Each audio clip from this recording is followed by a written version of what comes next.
ବର୍ତ୍ତମାନର ବଡ଼ ଖବର ଓଡ଼ିଶାକୁ ମାଡ଼ି ଆସିଛି ବଡ଼ ବିପଦ। ବଙ୍ଗୋପସାଗରରେ ସୃଷ୍ଟି ହୋଇଥିବା ବାୟୁମଣ୍ଡଳ ଧୀରେ ଧୀରେ ଘନୀଭୂତ ହୋଇ ଭୟଙ୍କର ରୂପ ନେଉଛି। ବର୍ତ୍ତମାନ ଏହା ବାଲେଶ୍ୱରଠାରୁ ପ୍ରାୟ 80 କିଲୋମିଟର ଦୂରରେ ଅବସ୍ଥିତ ରହି ଉତ୍ତର ପଶ୍ଚିମ ଦିଗକୁ ଗତି କରୁଛି। ଆଗାମୀ 24 ଘଣ୍ଟା ମଧ୍ୟରେ ଏହା ଆହୁରି ଘନୀଭୂତ ହୋଇ ଶକ୍ତିଶାଳୀ ହେବାର ସମ୍ଭାବନା ରହିଛି। ତେଣୁ ସମସ୍ତଙ୍କୁ ସତର୍କ ଓ ସାବଧାନ ରହିବାକୁ ଅନୁରୋଧ କରାଯାଉଛି। ବଙ୍ଗୋପସାଗରରେ ସୃଷ୍ଟି ହୋଇଥିବା ଏହି ବ୍ୟବସ୍ଥା ବାଲେଶ୍ୱରଠାରୁ ପ୍ରାୟ 80 କିଲୋମିଟର ଏବଂ ଚାନ୍ଦବାଲିଠାରୁ ପ୍ରାୟ 70 କିଲୋମିଟର ଦୂରରେ କେନ୍ଦ୍ରୀଭୂତ ରହିଛି। ଉତ୍ତର ପଶ୍ଚିମ ଦିଗକୁ ଗତି କରୁଥିବା ବେଳେ ଆଗାମୀ 24 ଘଣ୍ଟାରେ ଆହୁରି ଶକ୍ତିଶାଳୀ ହେବ।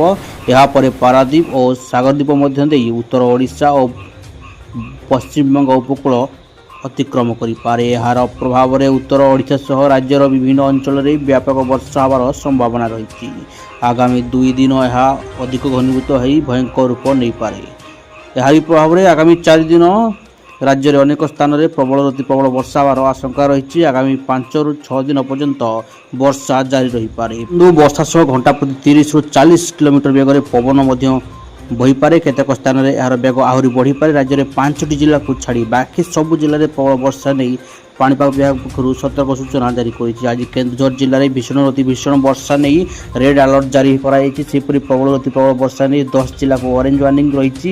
ବାକି 14 ଜିଲ୍ଲାରେ ପ୍ରବଳ ବର୍ଷା ନେଇ ୟେଲୋ ୱାର୍ଣ୍ଣିଂ ଜାରି କରାଯାଇଛି। କିଛି ସ୍ଥାନରେ ବର୍ଷା ସହିତ 30ରୁ 40 କିଲୋମିଟର ବେଗରେ ପବନ ବହିବା ନେଇ ମଧ୍ୟ ପୂର୍ବାନୁମାନ କରାଯାଇଛି।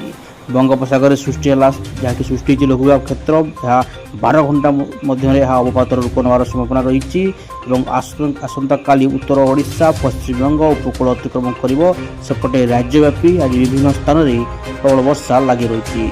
ଦର୍ଶକ ବନ୍ଧୁ, ଯାହାକି ତୁହାକୁ ତୁହା ଆଗାମୀ 5 ଦିନ ପର୍ଯ୍ୟନ୍ତ ରାଜ୍ୟରେ ପ୍ରବଳ ବର୍ଷା ସମ୍ଭାବନା ରହିଛି। ଦର୍ଶକ ବନ୍ଧୁ, ଆପଣଙ୍କ ଜିଲ୍ଲାରେ କେମିତି ରହିଛି ବର୍ତ୍ତମାନ ପାଣିପାଗ ସ୍ଥିତି ନିଶ୍ଚିତ ଭାବେ ଆମକୁ କମେଣ୍ଟ ମାଧ୍ୟମରେ ଜଣାନ୍ତୁ ଏବଂ କେଉଁ ଜିଲ୍ଲାରୁ ଆପଣ ଭିଡ଼ିଓଟି ଦେଖୁଛନ୍ତି କମେଣ୍ଟ କରନ୍ତୁ। ଧନ୍ୟବାଦ।